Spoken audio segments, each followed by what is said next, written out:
ഞാൻ ഇവിടെ മേളയിൽ ഇപ്രാവശ്യം വന്നിട്ട് ഒരു സിനിമയെ കണ്ടുള്ളൂ. വെയർഹൗസ് എന്ന് പറഞ്ഞിട്ടൊരു മെക്സിക്കൻ മൂവിയാണ് കണ്ടത്.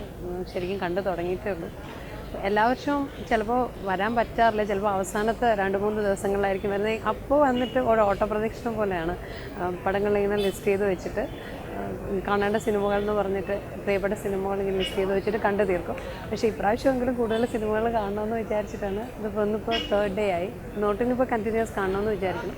പക്ഷെ ഇന്ന് കണ്ട സിനിമ എനിക്കിഷ്ടമായി. 2 ക്യാരക്ടേഴ്സിനെ മാത്രം വെച്ചിട്ട് വളരെ നല്ല രീതിയിൽ ചെയ്തിട്ടുള്ളൊരു സിനിമയായിരുന്നു. ഞാൻ 2002 മുതൽ IFFKക്ക് വരുന്ന ഒരാളാണ്. പക്ഷേ പലപ്പോഴും ഈ പറഞ്ഞ പോലെ സിനിമയുടെ തിരക്കുകൾ മൂലമൊക്കെ പലപ്പോഴും വരാൻ പറ്റാതായിട്ടുണ്ട്. പക്ഷേ എങ്കിലും കഴിവതും ഞാൻ IFFK മിസ് ചെയ്യാതിരിക്കാൻ നോക്കുന്ന ഒരാളാണ്. IFFKയിൽ എനിക്ക് പറയേണ്ടത് കാര്യം ഡെലിഗേറ്റ്സിൻ്റെ കാര്യം തന്നെയാണ്. എല്ലാവരുടെയും ഒരു സഹകരണം ഈ മേളയുടെ ഒരു വലിയ നല്ല നടത്തിപ്പിന് വളരെയധികം ഗുണകരമായിട്ട് വന്നിട്ടുണ്ട്. കാര്യം വളരെ അച്ചടക്കത്തോടു കൂടി തന്നെയാണ് ഇവിടെ എത്തുന്ന ഓരോരുത്തരും ഈ മേളയുമായിട്ട് സഹകരിക്കുന്നത്. അതുകൊണ്ട് തന്നെയാണ് ഈ മേളയുടെ ഓരോ വർഷവും ഈ മേള വിജയിക്കുന്നത്. അതുകൊണ്ട് തന്നെയാണ്.